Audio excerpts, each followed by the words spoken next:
Good morning students. सो बेटा ਆਪਾਂ unit 3 ਦੇ ਵਿੱਚ ਆਪਣੇ ਕੋਲ ਟੌਪਿਕ ਹੈ ਪ੍ਰਾਈਸਿੰਗ ਥਿਅਰੀਜ਼ ਤੇ ਪ੍ਰਾਈਸਿੰਗ ਆਫ ਮਲਟੀਪਲ ਪ੍ਰੋਡਕਟਸ, ਇੱਕ ਟ੍ਰਾਂਸਫਰ ਪ੍ਰਾਈਸਿੰਗ। ਇਹ ਤਿੰਨ ਟੌਪਿਕ ਨੇ ਜਿਹੜੇ ਆਪਣੇ ਕੋਲੇ ਪ੍ਰਾਈਸਿੰਗ ਦੇ ਅੰਡਰ ਕਵਰ ਹੋਣਗੇ, ਠੀਕ ਹੈ। ਬਾਕੀ ਇੱਕ ਇੰਟਰਨੈਸ਼ਨਲ ਪ੍ਰਾਈਸ ਡਿਸਕ੍ਰਿਮੀਨੇਸ਼ਨ ਤੇ ਡੰਪਿੰਗ ਵਾਲਾ ਟੌਪਿਕ ਵੀ ਹੈ, ਠੀਕ ਹੈ। ਉਹ ਫਰਦਰ ਇਸ ਤੋਂ ਬਾਅਦ ਕਰਾਂਗੇ ਆਪਾਂ। ਸੋ ਅੱਜ ਮੈਂ ਜਨਰਲੀ ਤੁਹਾਨੂੰ ਪ੍ਰਾਈਸਿੰਗ ਪੋਲਿਸੀ ਤੇ ਪ੍ਰਾਈਸਿੰਗ ਪ੍ਰੈਕਟਿਸਿਸ ਦਾ ਜਿਹੜਾ ਹੈ ਕਨਸੈਪਟ ਉਹ ਦੱਸਣਾ ਹੈ। ਬੜਾ ਹੀ ਜਨਰਲ ਜਿਹਾ ਕਨਸੈਪਟ ਹੈ, ਠੀਕ ਹੈ। ਸੋ ਸਭ ਤੋਂ ਪਹਿਲੀ ਗੱਲ ਹੈ ਕਿ ਪ੍ਰਾਈਸ ਹੁੰਦਾ ਕੀ ਹੈ, ठीक है। So price is the money value of the goods and services, मतलब कोई भी प्रोडक्ट या कोई भी सर्विसेज जिन्हां दे बदले असी पे आउट करते हाँ उन्होंने असी प्राइस कहने हाँ। सो प्राइस की हो गया सोर्स ऑफ रेवेन्यू हो गया।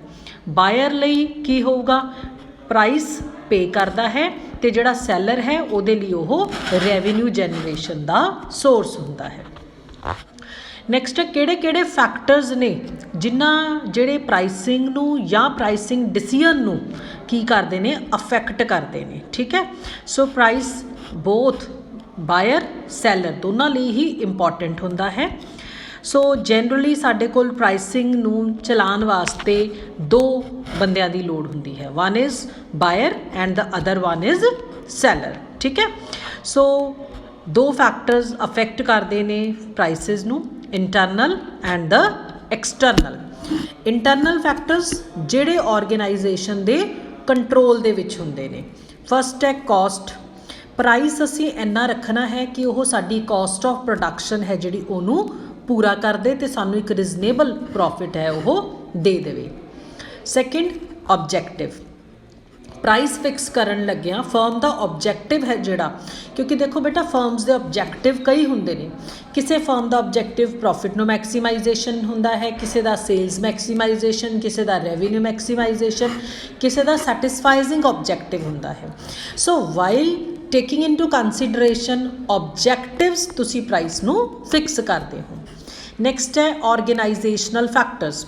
असी ऑर्गेनाइजेशनल फैक्टर्स ने जोड़े कि साडा ऑर्गेनाइजेशनल मैकेनिज़म है जोड़ा वो कह जा है, उहदे बेस दे उत्ते प्राइसिस फिक्स हुंदे ने। नैक्सट है मार्केटिंग मिक्स। मार्केटिंग की हुंदी है, प्रोडक्ट नू मार्केट प्रोवाइड करना। Other elements of marketing mix product उहदा प्लेस, उहदी प्रमोशन, उहदी स्पीड, उहदी पॉलिटिक्स, ये सारिया चीज़ां प्राइसिंग नू अफैक्ट करदियां ने। हुण ये सब चीज़ां इंटरकनैक्टेड हुंदियां ने। एक कोई एलीमेंट दे विच चेंज आती है तो उहदे नाल बाकी फैक्टर्स ने जिहड़े वो भी अफैक्ट हुंदे ने। नैक्सट है प्रोडक्ट डिफरेंसीएशन। प्रोडक्ट डिफरेंसीएशन की हुंदा है कि डिफरेंट सेम प्रोडक्ट नू डिफरेंट कंज्यूमर्स तो डिफरेंट प्राइसिंग चार्ज करनी। नैक्सट प्रोडक्ट दा लाइफ साइकिल। प्रोडक्ट दा लाइफ साइकिल की हुंदा है कि इंट्रोडक्टरी स्टेज दे विच तुसी की करना है, प्राइसिंग थोड़ी करनी है चार्ज। जिवें जिवें तुसी ग्रोथ दी स्टेज दे विच पहुँचते जाने हो उदा उदा मैक्सीमम प्रॉफिट्स तुसी लई जाने ने। Then characteristics of product. Characteristic की जोड़ा थोड़ा प्रोडक्ट है, is it durable product, is it available, ये सबस्टीट्यूट अवेलेबल है या नहीं है, ये सारिया चीज़ां प्राइसिंग नू की करनगियां अफैक्ट करनगियां। सो नैक्सट ने बेटा एक्सटर्नल फैक्टर्स। एक्सटर्नल फैक्टर्स जिहड़े किसी ऑर्गेनाइजेशन के कंट्रोल तो बाहर हुंदे ने। उहदे विच फस्ट है डिमांड। जे थोड़े प्रोडक्ट की डिमांड इन इलास्टिक है, इन इलास्टिक मतलब ना बदलन वाली है, तो तुसी उहदा हायर प्राइस चार्ज कर सकते हो। जे थोड़े प्रोडक्ट की डिमांड इलास्टिक है तो तुसी उत्थे लोअर प्राइस चार्ज करोगे। कॉम्पीटिशन। अगर थोड़े प्रोडक्ट के बहुत सारे सबस्टीट्यूट अवेलेबल ने या कॉम्पीटिशन है जिहड़ा बहुत स्टिफ है तो तुसी जिहड़ा प्राइस है वो घट चार्ज करोगे, अदरवाइज वड्डा चार्ज करोगे। Distribution channel. प्रोडक्ट तो बना लिया, हुण उहदी डिस्ट्रीब्यूशन किद्दां करनी है। जिन्ने ज़्यादा distributor middleman between the buyer and the seller होणगे प्राइसिंग उन्नी ही वध होगी, ठीक है, क्योंकि हरेक दा विचों कमीशन जाता है।